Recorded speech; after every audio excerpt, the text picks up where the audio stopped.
Hi, I'm Terry O'Reilly, founder of OBP Australia, a service for overseas-born professionals looking to either get their first job in Australia or advance their career once they're established in their profession. Welcome to the podcast. Each episode, I'll be talking to an ex-OBP Australia client who's been successful in finding employment in Australia. We'll get to hear about their journey and what advice they have for job seekers. Iqbal is a work health and safety coordinator with a Bachelor of Mechanical Engineering, Masters of Environmental Engineering and an MBA, with more than 10 years work experience across diverse industries, specialising in occupational health and safety management systems and environmental management systems. He is an IRCA registered lead assessor and is experienced in conducting audits against nationally and internationally recognised standards. He's also a Toastmaster, having started a few clubs himself, and was president of Express Toastmasters Club in Karachi. After coming to Australia, he joined Toastmasters here too and became area director. He's also a Rotarian and a Paul Harris Fellow. He has been president of Rotary Club of Karachi Downtown and has served as secretary and other senior positions in the club. He's a seasoned manager, having worked in senior corporate positions in Pakistan, including a 2-year stint as COO in a manufacturing company. He's also started and grown his own business in Pakistan, which is still ongoing and employs more than 10 people. So Iqbal, welcome. Oh, thank you very much, Terry, for inviting me to share my experience here in Australia. Thank you for joining us. So can you tell us a little bit about your journey and your efforts to find work after arriving in Australia? Uh, yes, I have been actually a mechanical engineer and then had double masters and had senior positions experience in my home country. So I was from the beginning was thinking that since I have had a very diversified sort of experience, so what particular experience I should or would be able to actually use in Australia. And that was one of the struggles that I actually in the beginning actually found that it's really struggle to find a focused experience for the job market that Australia has to offer. Right. Yes. So what's your current job title? Yes, currently I'm working as a WHSC associate and I'm looking after the WHS function of a manufacturing organization, which is about 500 to 600 people. Okay, so that's work health safety, yes? That's right. Okay. So that's quite a shift coming from being a qualified engineer and a double masters and then moving into work health safety. You mentioned that you thought there was a greater demand for that, or what was the reason for a shift in career? Because this is a really interesting thing. A lot of people consider doing it, but not many people are necessarily successful in doing it, and you have been. So what motivated you to make that shift? Yes, from my circumstances was not that a major shift. Why? Because I had been in the similar industry in Pakistan, also in the consulting arena in quality and occupational health and safety and environment. Yes, I was not having a hands-on experience of a day-to-day WHS role, and particularly of Australia, Pakistan. As far as the WHS is concerned, is I would say way years behind. Australia is top notch, even when we compare the WHS scenario from the UK and even US. So Australia is at a very good position. So, but as I told you that I was working in my home country as a consultant in the similar sphere. That's why I actually chose to start my luck and career in Australia in a similar field. So from my perspective, it was similar, not that much of a different or a shift. Right. Okay. So you've pulled an aspect of something from your past and you've sort of focused more on that for Australia. Yeah. That's absolutely right, Terry. But still, having said that, I mean, you are highly qualified. Did any employers look at you or your resume and think this guy's overqualified? Yes, that is obviously the case because uh, all you require in Australia to get started is just a certificate for.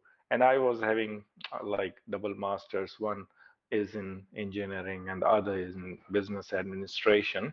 So when actually the employer uh, start asking questions. So they definitely give you a feeling that they are thinking that you're kind of an over like qualified. But I mean, make them comfortable by telling them that I am actually trying to base my occupation here on the qualification that I have acquired in Australia, that is Certificate 4 in WHS.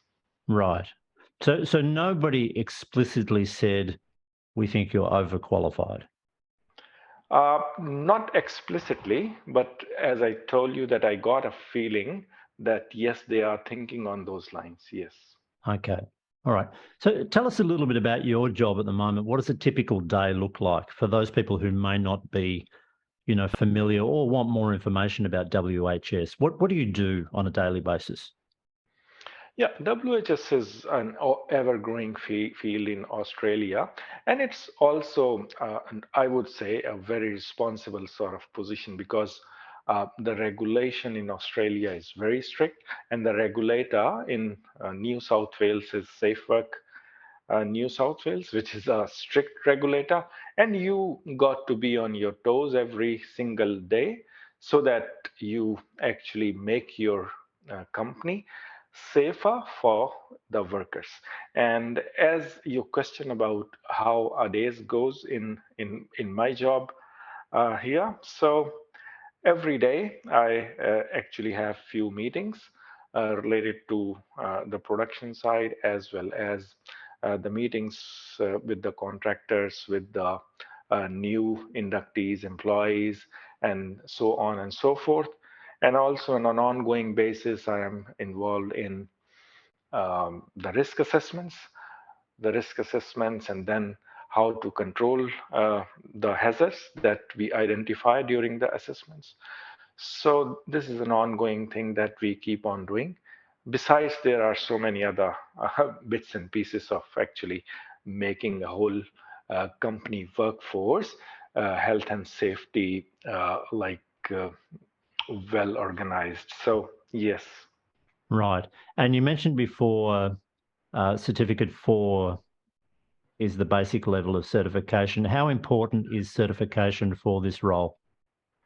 Oh, absolutely. It's very, very important. And when you actually complete this certification, then you are employable. You are employable in any sort of industry. And for those people who don't know actually that where is the demand in WHS for WHS professionals.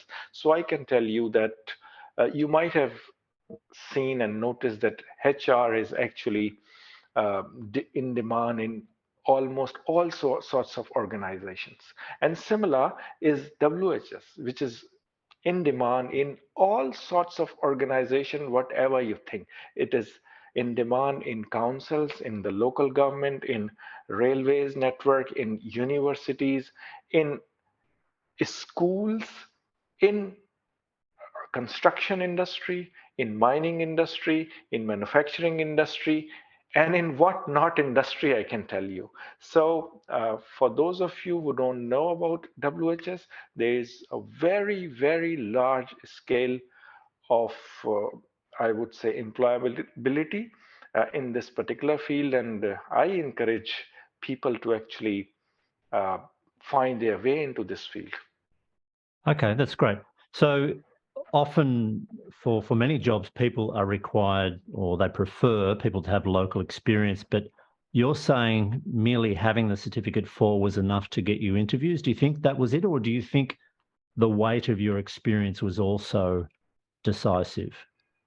In my case, I would say that the weight of my prior experiences was also considered in my first job.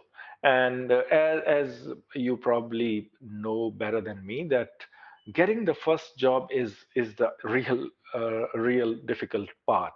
And if you are employed in your preferred or field, then there are chances that you will get like employers would be actually even calling you for the jobs that they have, because even in my case from the LinkedIn I have been receiving now the job invitations. So the first job is the real thing that you have to prepare yourself, and once you have actually passed that sort of obstacle, then sky is the limit. Right. And you call it an obstacle, which a lot of people see that first job as not having that first job as being a barrier. Did you do anything to get over that, not having any local experience in your applications or your interviews? What did you do to address that? I actually found a very professional company, which is called OBP Australia. I've heard of them. I've heard of them. And they actually guided me in the process, particularly how to present yourself on LinkedIn, how to tailor-made your resumes, and how to contact the employers, and so on and so forth. So that is a great help. And I would say that anybody who is actually coming from overseas uh, at any stage of his or her life must contact, I would say, OBP, because my experience was good with them, so that they get the guidance which is necessarily required. Because to be honest, without their guidance, I was just going haywire. I did not have a clue, although I had like maybe 20 years of experience in professional fields. But every market behaves differently. And Australia is a unique market. There are some things that you needed to be aware of so that you hit the nail at the right point. So exactly, the OBP Australia actually guided me. And when I started my journey with them, it was just maybe 2.5 months that I landed my first job. Great. Well, that's good to hear that we were useful. Were your applications mainly via LinkedIn or through job sites or directly to companies? I started searching jobs mostly through the Seek and also applying through the LinkedIn. But from my perspective, I got opportunities actually knocking on my door when I started approaching employers through Seek. Right. Okay. That's good to know. And what about networking? Did you make contact with anybody in the WHS space? Uh, to be honest, if I would have done it previously, I would have probably it would have been in a better position to acquire my first job. But Mr. Terry from OBP Australia actually guided me that networking is your best tool to actually use in your job hunt. And when I actually started using that tool, I realized that the doors are easier to open through the networking as compared to just applying and without knowing anybody in that organization or in that field. So I think that networking plays a very important part in your job search journey. Right. Yeah, it is important. So if I normally introduce people to others from their profession, their professional peers, but I also talk to people. So it's important for me to understand what your role is, so I'm giving you the right advice. And because I'm not from your profession, I can either refer you to somebody or seek advice from somebody who knows. What about the job interview? Tell me your experience of job interviews in Australia. Was there anything that surprised you about the process or what went on at the interview? Not really. I mean, since as I told you that I was in the consulting sphere for very long, so I knew the answers. And I mean, once I was actually ready for the job interview, it was easier. I Right. would not say that that was like I got scared or anything of that nature. It was a cool experience, I would say. Right. Now, you're quite heavily involved with Toastmasters. Tell us a little bit about that. Toastmasters is a wonderful platform. I started actually this maybe more than 10 years ago in Pakistan, and I joined because I had fear of public speaking, and at that platform I overcome that fear, and then I grew professionally also because I was a consultant and I had to give presentations and stuff of that nature. So Toastmasters tremendously helped me, not only in my improving my communication skills, but also in my leadership skills. Why? Because when I actually started becoming part of the Toastmasters community, then I started getting opportunities even in the club. I then become the secretary of the club, then vice president of finance and vice president of PR, and then president. And then while I came to Australia, I actually was elected as the uh, assistant director uh, for our district. So Toastmasters gives you opportunities. It helps you excel in communication skills and leadership skills, and also you get the opportunities of networking and meeting with like-minded people. So I would encourage all professionals to join Toastmasters. Excellent. Well, you certainly express yourself very well, and you're a very confident professional, and it comes across, and I'm sure that stood you in good stead during the interviews as well. Thank you, Terry. So let's just go back a bit, back to when you were still overseas. Did you do any research about Australia and how to find work before you came here? Uh, yes, I did. And to be honest, if you actually do your research well, you find a lot of information even available on the website. So I actually, even while I was there, I concluded that I can get an employment in the WHS field. And I would say that whoever is planning to migrate to Australia, it's better that do your homework while you are in your home country. And I mean, even just by Googling, you can get a lot of answers about the life here in Australia and also the job opportunities. Excellent. So, how did that prior knowledge compare with the reality of job seeking in Australia? I think that the first thing that I probably was not able to recognize and realize is the fact that the first job in Australia is critical for your job journey. And if whatever experience you have overseas, that is not regarded that well. Probably, I don't know, because there are differences in the cultures, there are differences in even work ethics, and so on and so forth. And I truly believe that as compared to my home country, Australian work ethics is a little different. Uh, the efficiency counts in back in our home country.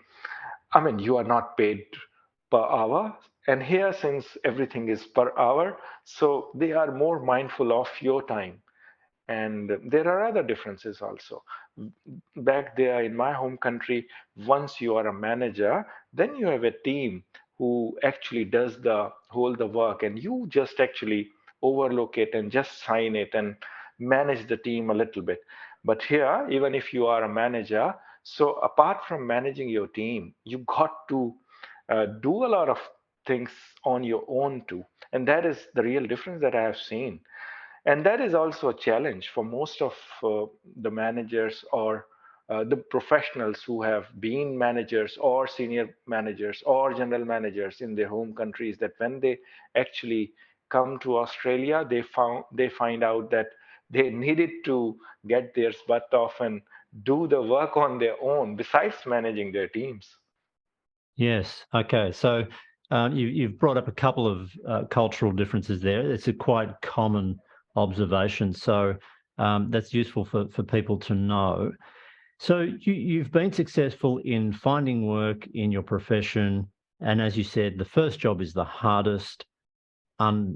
You'll have plenty of opportunities from here on to find more work or advance in your current company. Just before we finish up, is there anything else that you wanted to maybe say to people who are here in Australia and they're frustrated? Maybe it's taking longer than they expected to find work. Is there anything that you could say that could encourage them, or maybe a tip that you might have that might help them to find work? The tip is very easy to actually say, and that is to hire a professional. And in my case, as I told you earlier, I found OBP Australia to be very helpful and very professional in dealing. So I would say that without wasting time, it's better to contact the professionals who are in this field, who know where you are coming from, and what kind of difficulties you can face, and what are the differences in the job market based in Australia. So if you contact them as soon as possible, even if I would say that it's better that you contact, for example, OPP Australia, while even you are in your home country, so that you can start that journey and you can save some time. So the real difference is, if you keep doing what you have been doing for very long and not being successful, so probably you would again not been successful doing the same things and repeating the same mistakes. So it is better that sooner you hire a professional company who can actually help you navigate the difficult first job journey in Australia. Well, that's great. Thank you for that. I'm glad our guidance and support was useful. And congratulations again on finding work in your profession. And I'm sure this is just the start of a second chapter of your career. And thank you for joining us. Thank you very much, Terry. It was a pleasure sharing my experiences with you and your audience. Thank you very much for inviting me. Thank you, Iqbal, and take care and keep in touch. OBP Australia provides guidance and support with job applications and approaching employers, industry awareness, interview coaching, and language and communication. You'll also be introduced to your professional peers already working in Australia, so you can get the lowdown on what's happening in your industry or profession. If you're looking for guidance and support to find your next job, email me at terry@obpaustralia.com.au. Let's talk.